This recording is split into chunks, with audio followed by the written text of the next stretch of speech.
Assalamualaikum warahmatullahi wabarakatuh. Perkenalkan, nama saya Wahyu Fitri Ramawati, peserta Diklat SAR CPNS tahun 2021 Kabupaten Purwakarta. Saya akan menjabarkan resume tentang komitmen mutu. Komitmen mutu terdiri dari dua kata, yaitu komitmen dan mutu. Komitmen adalah tindakan untuk melakukan sesuatu, dengan kata lain, komitmen adalah bentuk dedikasi atau kewajiban yang mengikat kepada orang lain, hal tertentu atau tindakan tertentu. Dan mutu adalah salah satu standar yang menjadi dasar untuk mengukur capaian hasil kerja. Jadi, komitmen mutu adalah suatu pembuktian kepada masyarakat tentang pelayanan yang diberikan dengan tujuan kepuasan masyarakat. Undang-Undang Nomor 5 Tahun 2014 tentang ASN. Fungsi ASN ada 3, yaitu pertama, sebagai pelaksana kebijakan publik, yang kedua sebagai pelayan publik, dan yang ketiga sebagai perekat dan pemersatu bangsa. Adapun nilai-nilai dasar komitmen mutu, yang pertama adalah efektivitas, yaitu sejauh mana sebuah organisasi dapat mencapai tujuan yang ditetapkan. Yang kedua, efisiensi, yaitu jumlah sumber daya yang digunakan untuk mencapai tujuan organisasi. Selanjutnya adalah inovasi. Inovasi adalah penemuan atau perubahan yang muncul karena adanya dorongan kebutuhan organisasi atau perusahaan untuk beradaptasi dengan tuntutan atau perubahan yang terjadi di sekitarnya. Dan mutu merupakan suatu kondisi dinamis berkaitan dengan produk, jasa, manusia, proses, dan lingkungan yang sesuai atau bahkan melebihi harapan konsumen atau pengguna.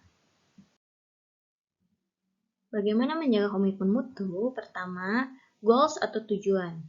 Kita harus memiliki tujuan yang jelas mengenai tugas jabatan yang akan dilaksanakan. Yang kedua, roles atau peran, yaitu kita harus menyadari tugas pokok dan fungsi masing-masing sesuai tugas jabatannya. Yang ketiga adalah prosedur atau prosedur. Bekerja sesuai prosedur kerja atau SOP yang sudah terstandarisasi agar bekerja secara efektif dan efisien. Yang keempat adalah relationship atau hubungan. Membangun hubungan antara individu dengan individu, individu dengan kelompok, dan kelompok dengan kelompok.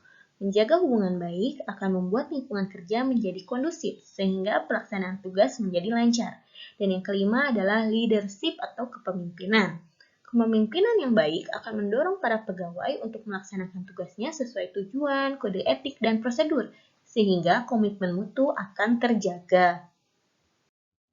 Sikap-sikap yang sesuai dengan nilai dasar orientasi mutu pertama adalah komitmen pada kepuasan konsumen, yang kedua cepat, tepat, dan ramah, yang ketiga melayani dengan hati, yang keempat melindungi dan mengayomi, yang kelima perbaikan berkelanjutan.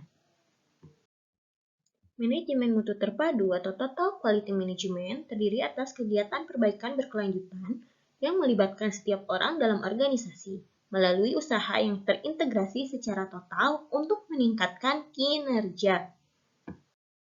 Sikap yang sesuai dengan Total Quality Management adalah pertama, berfokus pada pelanggan, yang kedua, obsesi pada mutu, yang ketiga, pendekatan ilmiah, keempat, komitmen jangka panjang, yang kelima, kerjasama tim,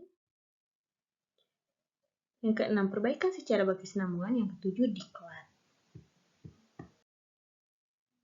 Inovasi dapat diwujudkan dalam bentuk produk, layanan, metode kerja, dan sumber daya.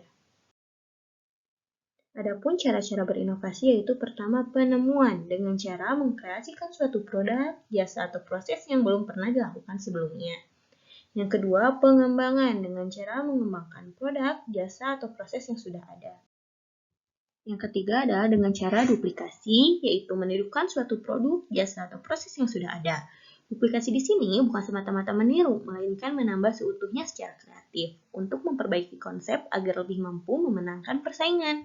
Dan yang keempat adalah sintesis, dengan cara perpaduan konsep dan faktor-faktor yang sudah ada menjadi formulasi baru. Proses ini meliputi pengambilan sejumlah ide atau produk yang sudah ditemukan atau sudah dibentuk sehingga menjadi produk yang dapat aktualisasi nilai dasar komitmen mutu dalam pelaksanaan tugas aparatur akan mendorong terciptanya iklim atau budaya kerja unggul yang dapat menumbuhkan keberanian untuk menampilkan kreativitas dan inovasi.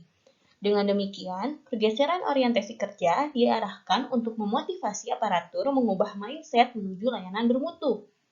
Orientasi Aparatur bukan dilayani, melainkan melayani. Dan fokus kinerja aparatur adalah untuk melayani publik. Kewajiban aparatur adalah memberikan layanan publik yang adil dan bermutu untuk membangun kepercayaan masyarakat terhadap pemerintah. Sekian dari saya, terima kasih. Wassalamualaikum warahmatullahi wabarakatuh.